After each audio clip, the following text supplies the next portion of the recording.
Good afternoon. Today I'm going to be reviewing the Pagani Design PD-1719. This watch is available from Pagani Design AliExpress official store for €153. So firstly, let's look at the box that the watch comes in, and then I'll talk you through the other items one gets with a piece. So the watch comes in this Pagani Design watch box, and the watch sits on a piece of foam inside a foam cutout panel in the base as one would expect.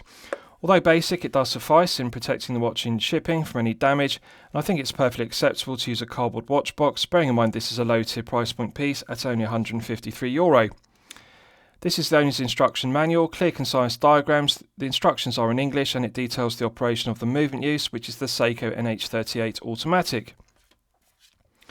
This is the plastic guarantee card, and as usual the reverse isn't filled in. However, I'm pleased to report the PD-1719 is covered by the usual 12-month international guarantee. One also gets this bracelet resizing tool.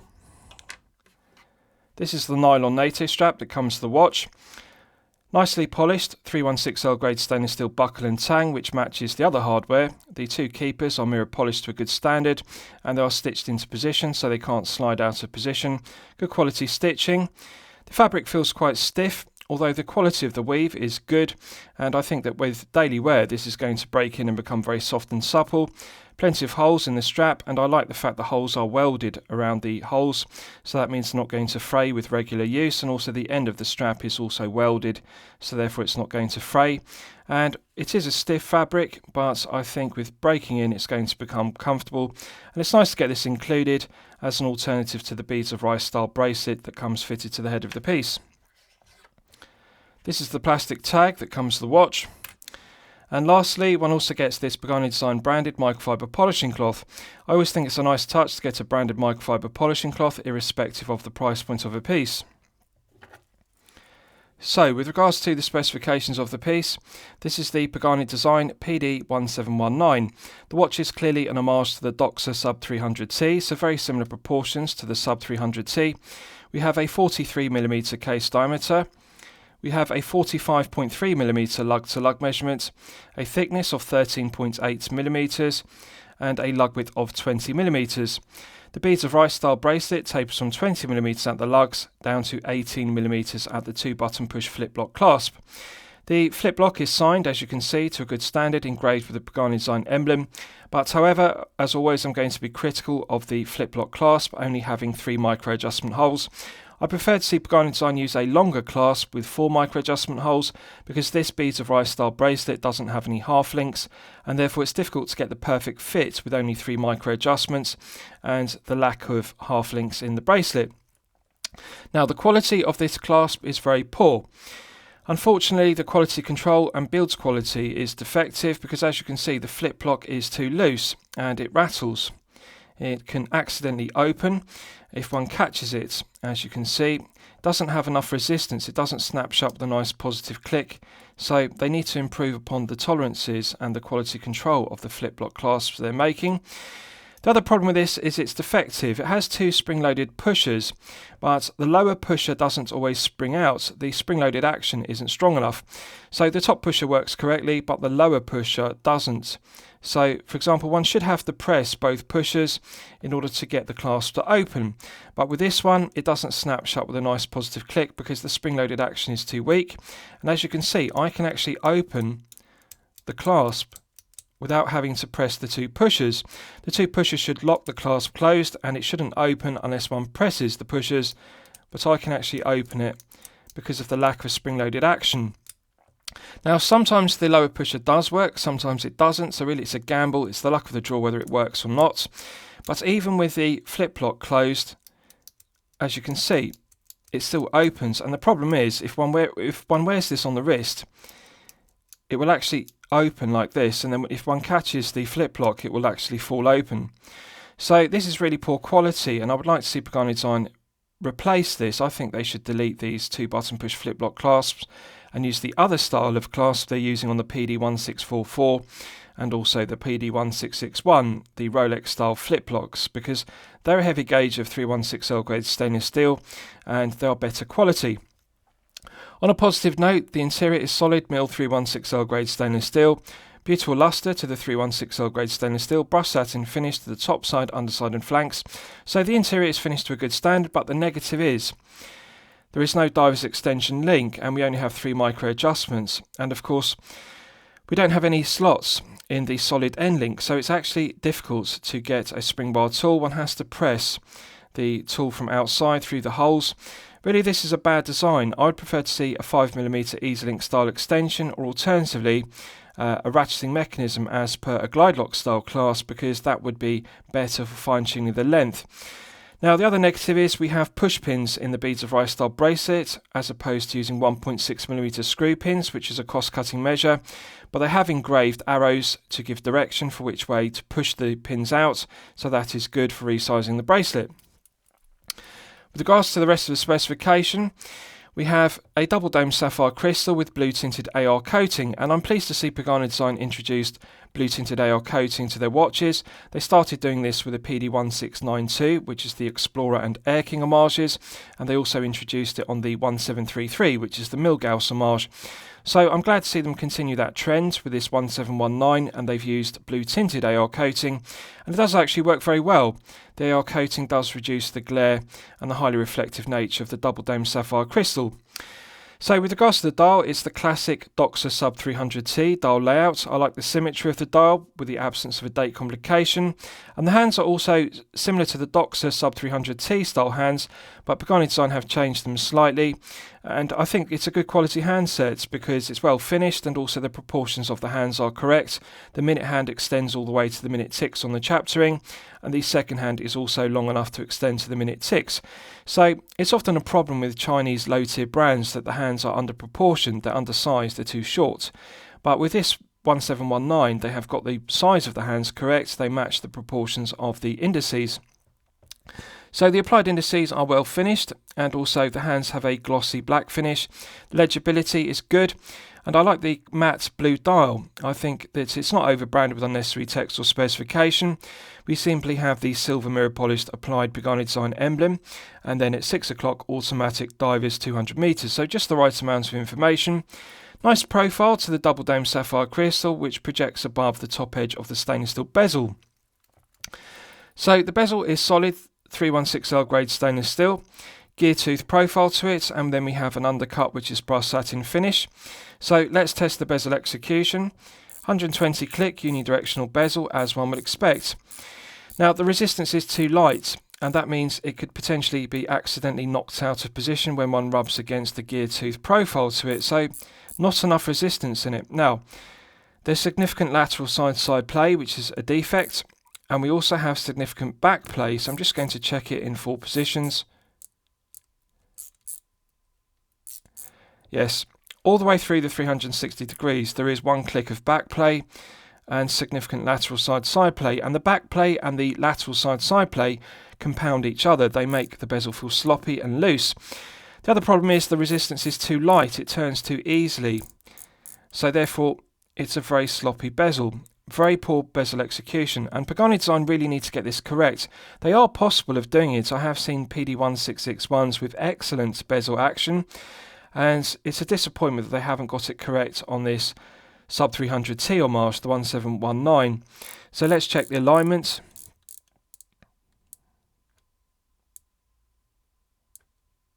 Yes, the 2 dots do align correctly with the 12 o'clock index on the dial, but as you can see, if you look closely, there is a lot of up and down and lateral side-to-side play, and also significant back play.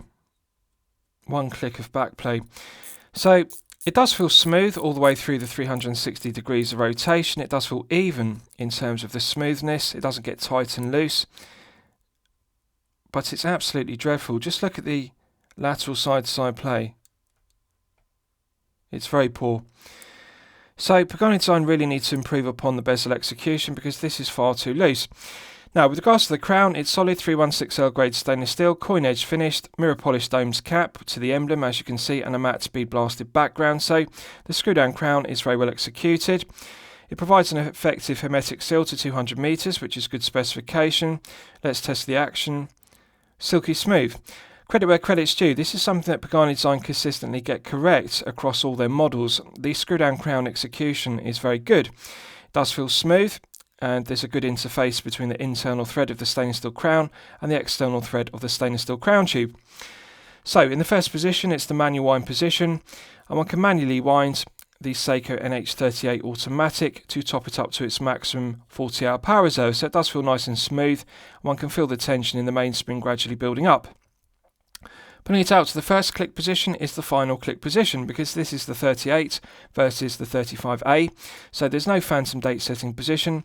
And I want to give due credit to Pagani Design for selecting the 38 rather than the 35A, which is their usual default choice, because this doesn't have a date complication and therefore one doesn't want a phantom date setting position. I think it's preferable to use the 38, and I'm hoping that they do the same with other models such as the 1692 and the 1733, which are their Explorer and Milgauss homages, and switch over to using the NH38 because they do not have date complications. So, as you can see, it has hacking. I've now hacked the second hand, so it's possible to set the time precisely to the second. Nice firm resistance to the 38. It feels exactly the same as the 35A. No backplay, clockwise and anti-clockwise. There's an immediate interface between the rotation of the crown and the movement of the minute hand.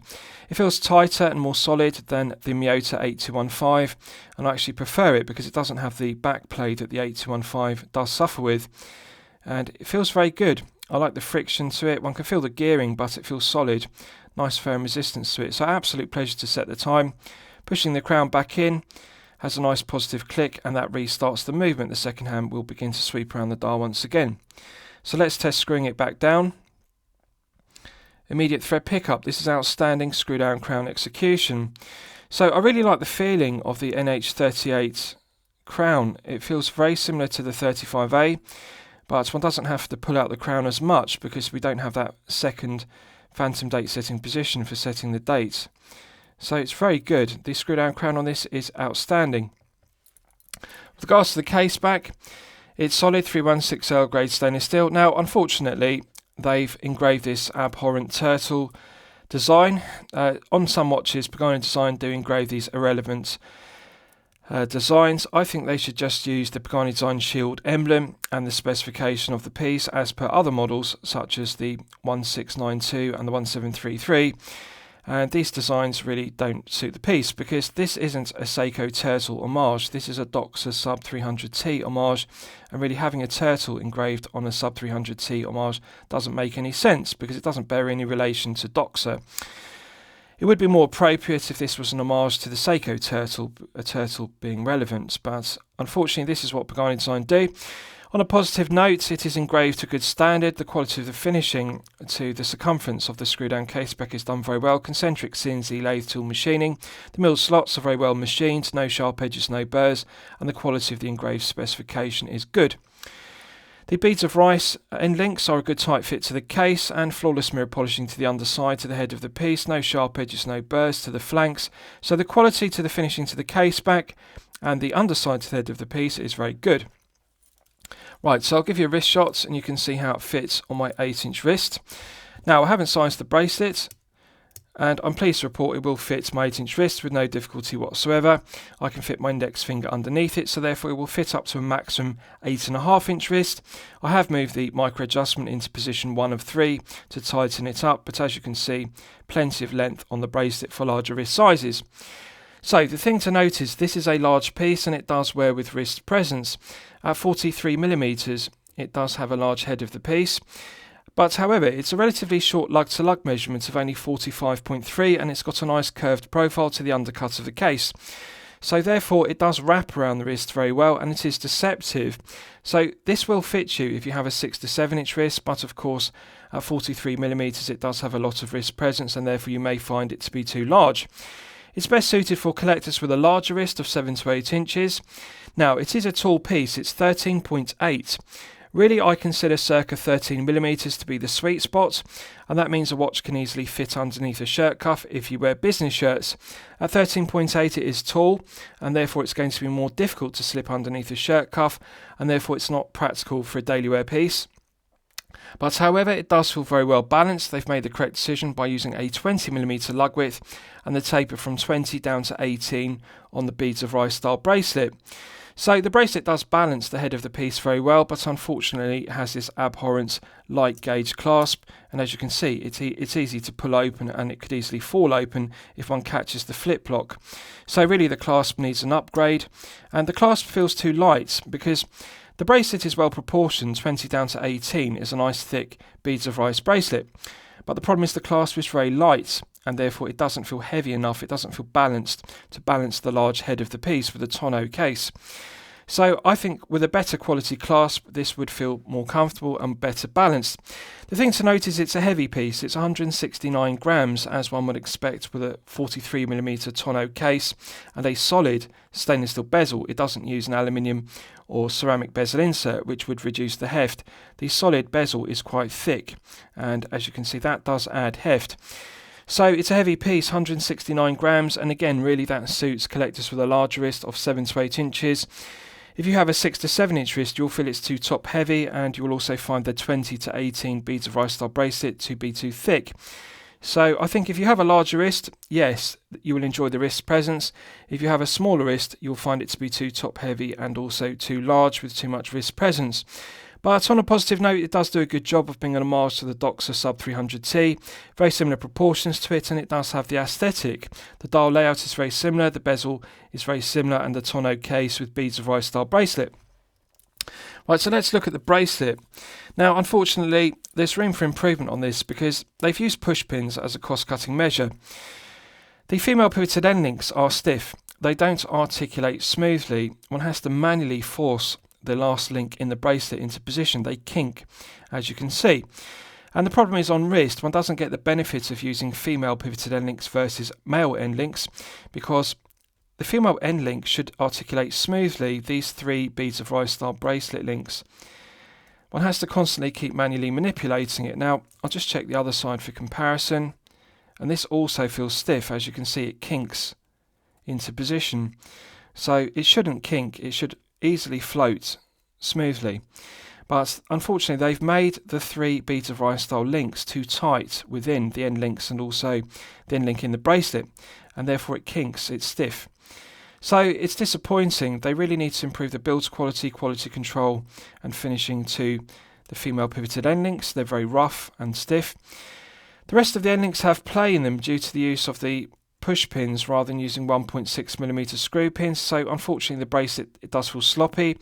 Lateral side to side play, up and down play, and it rattles when on wrist. So they really need to tighten up the tolerances. But on a positive note, the quality of the finishing in terms of the brush satin finishing to the outer links, the mirror polishing to the flanks and the mirror polishing to the centre Beads of Rice style links is done to a good standard.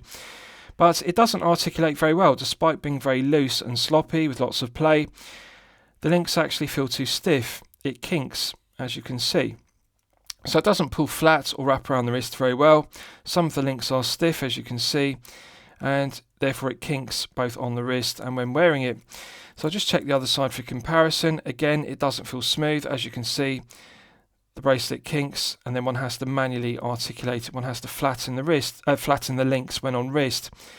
So it's a disappointing bracelet, the fact that some of the links are very loose and some of the links are stiff, and therefore they kink. As you can see, it's not a smooth articulating bracelet.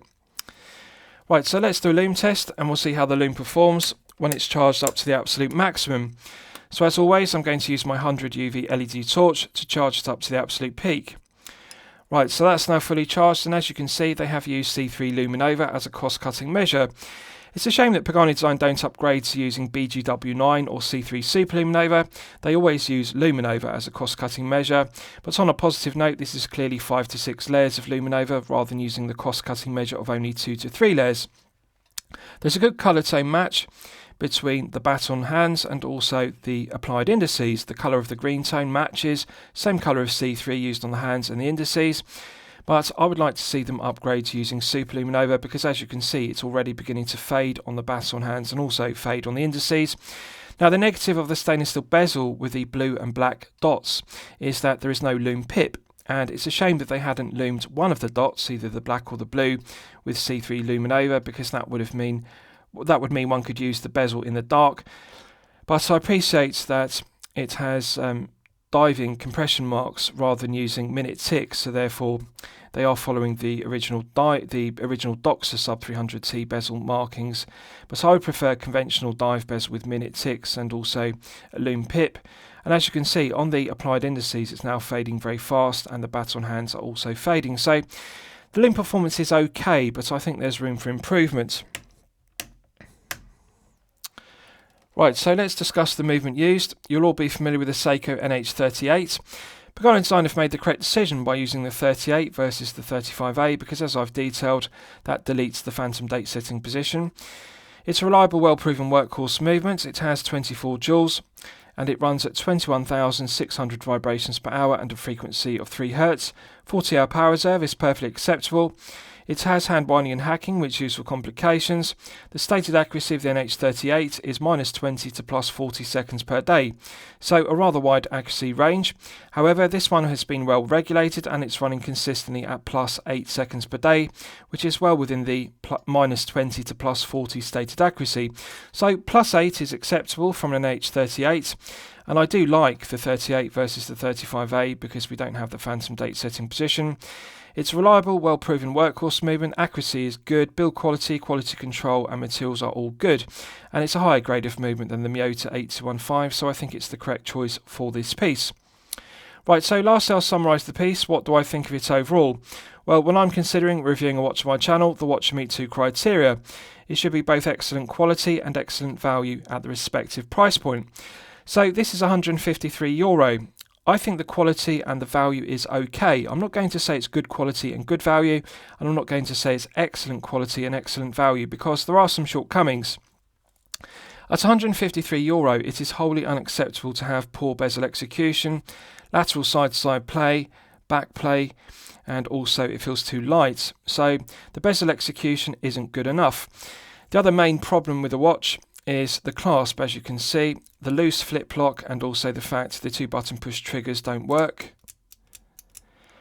And lastly, the problem with it is the quality of the Lume Nova. These are cost-cutting measures. So the bracelet is another disappointment because we have the stiff end links rather than being smooth, and also the bracelet kinks. So the use of push pins is also a cost-cutting measure. So the cumulative effects of all these QC issues and the cost-cutting measures is it isn't good quality and good value at €153. This should be circa €100, and then yes, one could say at €100 it is good quality and good value, despite the QC issues and the build quality issues.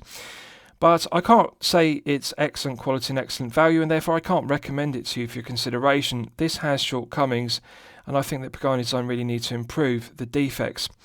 So I hope you've enjoyed my review of the Pagani Design PD-1719. Please feel free to post your own comments below the video. Thank you very much.